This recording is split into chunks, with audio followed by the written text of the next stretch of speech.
Do you want to be so technologically savvy? Try Power Thirst. ECOM 355 is made with real internet-based resources and real-life educational applications as teachers. Why would I want ECOM 355? I'm a part of Generation Y. I basically am a robot. I live on energy drinks and am literally attached to my phone. False. You tell him, Dwight. That's where you're wrong, unconvinced and uninformed viewer. ECOM 355 not only helps you in upholding that image of being a hipster, on second thought, let's not advertise that. but also being able to keep up with technological advancements and finding useful ways of integrating them into the classroom. If you have ever found yourself in the following situations, you need ECOM 355.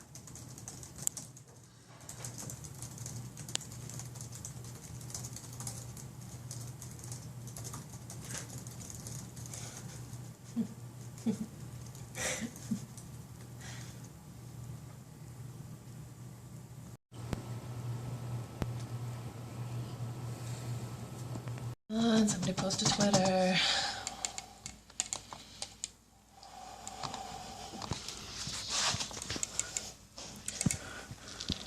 Posted for 5 hours.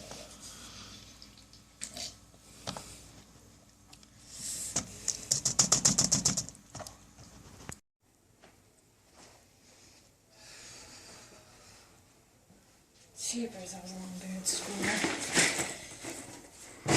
What to do now? I don't know. I'll check my MySpace.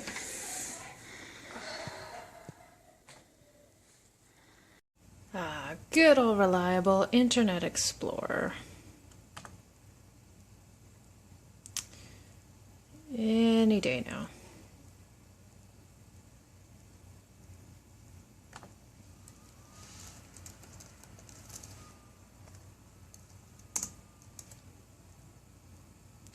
Okay, this is barely better than dial-up.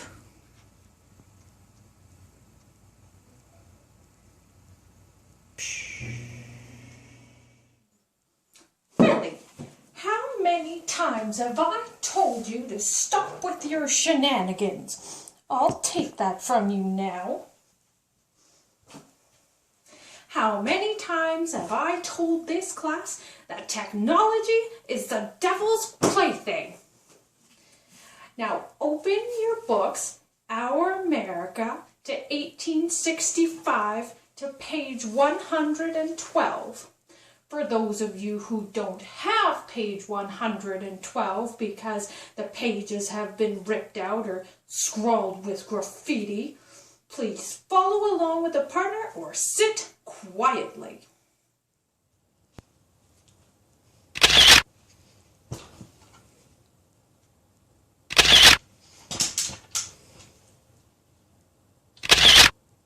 Perfect. I need to upload all these to Omegle. Educational Computers 355 is fun and easy to use. If you can turn a doorknob, you can use the ECOM's perfect 355. sandwich pan. So don't fail at life. Win. Win. Win at life. Winning! Just listen to these real-life testimonials from students who have actually taken ECOM 355. I have to admit that I used to think that Twitter was just an Oprah bandwagon trend. I hated it from the start and didn't find a good use for it other than celebrity stalking. Now I find that I check it as often as Facebook. Before ECOM 355, we had the social media director who works with the riders do a presentation to our university soccer team. Just for kicks, he pulled up my Twitter account and proceeded to laugh that I had only posted about 10 times since making my account the previous year. While not offending or jeopardizing my educational or athletic career, it was pitifully bare at best. The reason I think is that I never knew how many teachers and teaching resources were splattered all over Twitter. ECOMP 355 helped me with that, and as a result, I'm not even concerned with how many followers I have, like some of my counterparts. I'm having a blast just following a lot of teaching trends and knowing that I'm not the only one out there who's going through some teaching struggles. It was also handy to be given information about TweetDeck because as I follow more and more people, I feel slightly paranoid that I'm missing a lot of crucially awesome information that has been posted. It's a great supplementary tool for Twitter, and I'm glad that it was introduced. Back to Twitter, I've even had some school districts follow me and let me know that they have positions opening up in their areas. Who knew that it could serve as a way to look for jobs too? The educational possibilities have astounded me and converted me into a tweeter. And it's all thanks to ECOMP 355. I remember the day when a classmate of mine had created a Google Doc using Google Drive. At the time, I was like, whoa, what the heck is this? Clearly, there's some sorcery involved. I figured that she was ridiculously technologically savvy because she was kind of a hipster, but now I realize that it can be a tool used in many different ways and it's very easy to use. I had a presentation 2 weeks ago in another education class and created my slideshow presentation using PowerPoint in Google Drive. There were 2 presenters before me who actually couldn't use their presentations because they were either saved on a flash drive or the class computer needed to be updated to accommodate for that student's presentation. I personally felt like a boss just being able to stroll up there and immediately use my presentation. Google Drive is extremely user-friendly, and I was even able to integrate a 12-second video that I had created. Poplar in your mouth when you come to Fishy Joe's. What a minute is a mystery where they come from. No one knows. You can pick them, you can lick them, you can chew them, you can stick them. If you promise not to sue us, you can shove one up your nose. I wouldn't have been able to do any of that without the help of and knowledge that ECOMP 355 gave me. I also feel that using Google Drive is easily integrated into classroom learning and teaching. For one, there won't be any excuses for students to not be able to hand in their assignments if you establish a Gmail account for them. Besides student accountability, it has numerous applications. During the writing process in English, for example, you can share a Google Doc with a student and give them feedback as they progress. They can get other students to peer review as well if that's the goal that you're setting for them. In terms of presentations, making a PowerPoint using Google Drive makes it accessible and ensures that just one student, if the project is done in a group, doesn't have to take on all the work on their own. All the students can work on the project while at home and see the changes being made in real time rather than sending a confusing amount of unpredictable emails where people may or may not forget to attach the files. As for Microsoft Excel, I felt quite comfortable with the material, but it was good to get a refresher on it and note the shortcuts for future referencing. It serves to be useful whether it's for student grading or when I could teach data input that was procured from the results of a science lab. So thanks ECOMP 355, I no longer feel like I'm derping with technology. I really enjoyed the fact that we were taught about digital citizenship and netiquette. I think it's important to address with students that trolling on forums and YouTube comments, seeking attention on webcam servers, and establishing an unhealthy reputation on social media sites can be detrimental on a global scale that wasn't quite possible in generations past. Due to the increasing nature of these issues, I've realized through ECOMP 355 that the issues can no longer be ignored in the classroom. Teachers do hold some responsibility with how students project themselves online. While everyone gets curious and makes mistakes using technology, it's important to address and make known the positives as well as the consequences without needless scare tactics, which were quite evident in the past. My parents, for example, would tell me that, giving even my first name and age could lure multiple pedophiles to my house where they could kidnap or abuse me. I mean, don't get me wrong, I was scared to bits, but it also gave me the detrimental perception that everyone on the internet was to be regarded as a psychopathic danger.